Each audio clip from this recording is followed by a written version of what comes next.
What's up, everybody? Welcome back to the channel. Got a little bit different style video today because although it does not happen often, I do still make mistakes in powder coating, and I'm going to show you one in this video. But not only am I going to show you the mistake, I'm going to show you how I fixed it. Alright, so I got this thing all masked off. Obviously it's all stripped, blasted. Made sure to mask all the vital areas. And then around on the front, like this. So you can actually see, I don't know if you'll be able to see it on camera, but you can still sort of see the Willwood. The Willwood's actually done normally, I think, with a laser after these have been powder coated. We're doing that same exact logo again. First thing we got to do is get to the yellow. Alright, the color that we're using is Honey Yellow from Prismatic. It's just a solid tone, plain yellow. So we'll be spraying that on this front half of this caliper. Using the Gema Optiflex 2. Go over our settings real quick.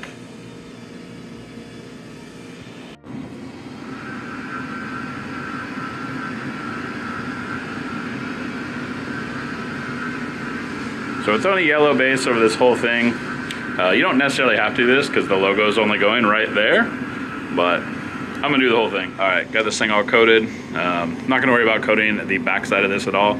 The logo goes here, and that's the only part that's gonna be yellow, so that's all I care about.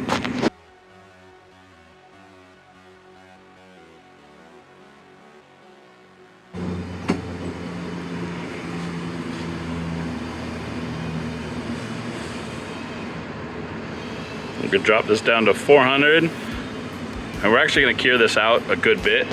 Mostly to stop any issue with bleed through. So we're gonna cure the yellow more than we normally would. Normally we would just flow it out and then do the next coat, which in this case would be heavy silver. But we're gonna cure it a bit more, just to make sure there's no bleed through from the yellow, basically. Yellows and oranges tend to bleed through quite a bit. So we're gonna avoid that by doing it this way. Alright guys, so we got this thing cured out. I let it get to about 320 degrees and then pulled it out of the oven. Gonna go ahead and throw a mask on here. This is Avery's high temp masking solution that they offer. I will put a product description down in the description of this video so you'll be able to find it a little easier. I get asked about this one a lot. I've only been using this particular way for a little over a year now, I guess. Before I would always just use Oracal 651 and just kind of recently changed to this, and it seems to work a little bit better and is a lot more consistent as well. And obviously you're going to want to make sure you take time to get this all lined up. You know, this logo was originally on there. It was laser etched into the original powder. So you should have a rough idea of exactly where it goes. I took a few measurements, and I've done enough of these Willwood calipers that I know what points of the letters line up where. But if you're new to this, or this is kind of your first time doing a logo, make sure you take some measurements ahead of time if possible, and you can always go back and check your measurements before laying the vinyl all the way down and squeegeeing it. Once that's down, of course, we're just going to remove our transfer tape. Now, I would suggest putting this in the oven for a minute or two. There tends to be a little bit of static buildup that happens with transfer tape, and it will cause some kind of weird issues. You'll actually see it I think in this video, I don't remember if it's when I spray the silver, but there'll be little dots that happen and around where your logo was, where powder just won't go on the first pass. Once you go over it, it usually fills it in, but I've had times where it's been kind of a pain and didn't fill it back in. I guess it wasn't on this. It must have been on the blue that you guys will see upcoming here.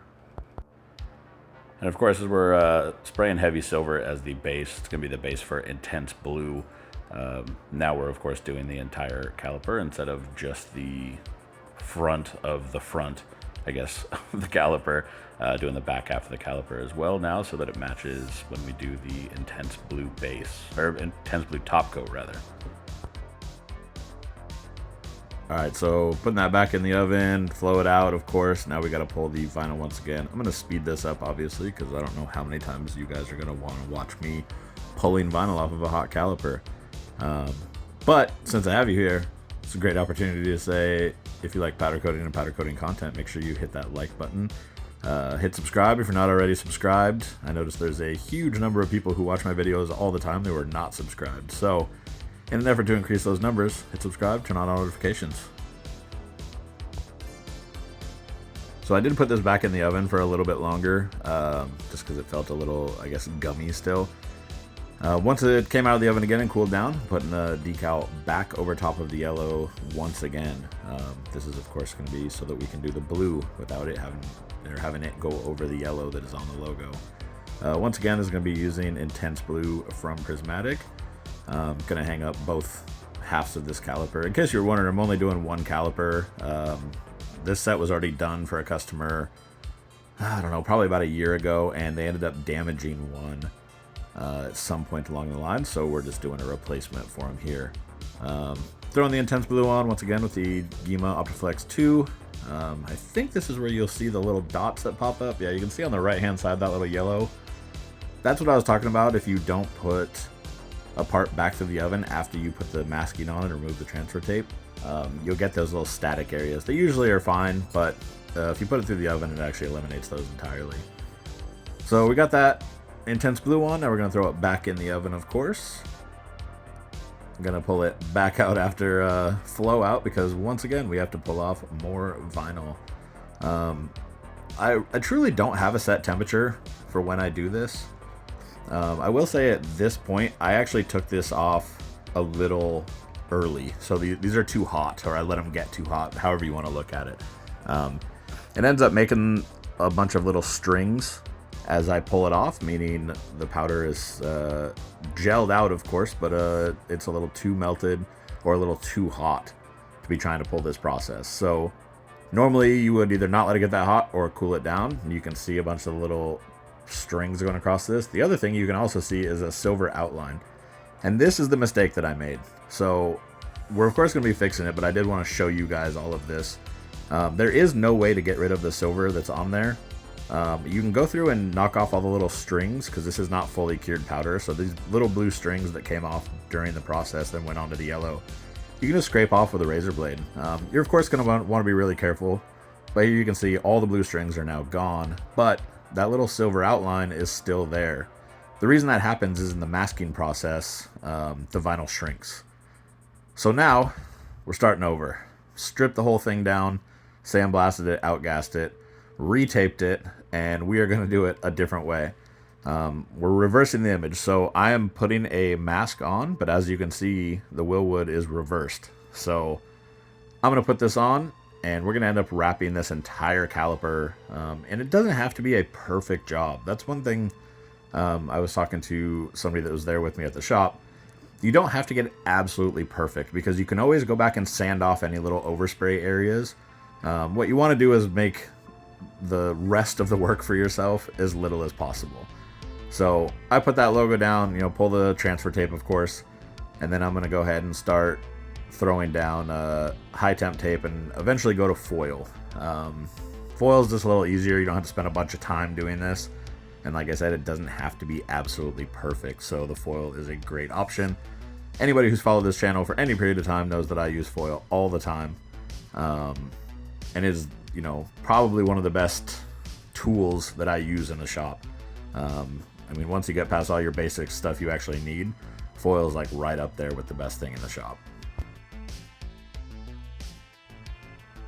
So once I get tape kind of framing this vinyl that I put down, we're going to go over and throw it back up on the rack where it's going to be sprayed, just so we can put foil over top of it. You don't have to be, like I said, perfect with the foil.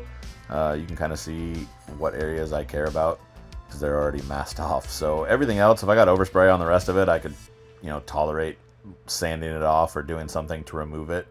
One thing I didn't show you on the previous version of this caliper when I did it, the yellow ended up, even though I cured it fully, did 2 coats of silver over top of that, the yellow ended up pulling through into the blue. So the front half of the caliper was very, very green in relation to the back half, which had no yellow on it, of course. So that's just a heads up. This will make it so it's never an issue. If I had yellow overspray on this and didn't sand it off, it would of course potentially come back through the blue and have like weird green spots on the caliper. So I threw the yellow on this, put that in the oven, cured it, not fully, but pretty damn close, just because I was going to be putting another sticker back over top of it. So got the same logo, this time not reversed. We laid it exactly back over top of it. Now, one thing I do want to mention, there are going to be edges of the powder, or on the vinyl rather, when it's sitting on the powder, that are not, I don't know, not flat, I guess. They're kind of lifted up because the powder is, of course, higher than the caliper itself. Don't push those edges down. I know that sounds crazy to say, but I promise you it will cause you more grief. If you just leave those edges sitting up, just make sure they stay like pretty flat. When you're spraying your powder, your silver powder, in this case, heavy silver, will go underneath those edges exactly the way it's supposed to. Once again, vinyl shrinks in the oven. So that's one thing you got to take note of when you're doing graphics, especially if you're going to be overlaying them multiple times. That vinyl is going to shrink at different rates because it's going to go in at different times for different lengths of time, potentially starting at different temperatures. So there's a lot of variables that are kind of out of your control. If you don't push those edges down, it'll make your life much easier overall. And of course, after we run the silver through the oven, pulling vinyl off once again. I feel like I've said that 100 times in this video already, which is ridiculous because it's one part. So now we are throwing a logo over it again. So once again, we put yellow first and a reverse logo, cured that out fairly well, pulled all the vinyl off, put a new logo on, sprayed silver, pulled all that vinyl off after cure, put a new logo on once again, and now we are doing intense blue over the heavy silver. This is absolutely the best way to do this. I'm sure that there are people who are going to comment, well, why didn't you just do this or this or this? I have played with yellows, especially candies with yellows and oranges and stuff, way too much to do this any other way. I promise, without a doubt, this is the best way. If you're going to use powder in the whole process, this is the move. There will be people, I'm sure, that are like, well, why don't you just do yellow and then clear? You could totally do yellow with clear. The problem that I have seen is with candies, it'll still pull the pigment through the clear. And to me, it's just not worth the hassle, especially putting another layer of powder on for literally no reason. So once these go through the oven once again, get gelled out, removing vinyl. Thankfully for the last time. These are of course going to have to go back in the oven for full cure, but they came out perfect, or it came out perfect. I guess it's just one caliper. But as you can see, heavy silver base, intense blue, got this honey yellow Willwood logo, and it came out absolutely perfect. It was a dead, each half was a dead match to each other. They were a perfect match on the guy's truck as well. So thank you guys for taking the time to check out this video. Once again, like and subscribe, turn on all notifications, and look forward to seeing you guys in the next video. Oh, and if you want to learn how to not make mistakes like this, or looking for tips or tricks or anything in powder coating, check out the UKC Army Facebook group.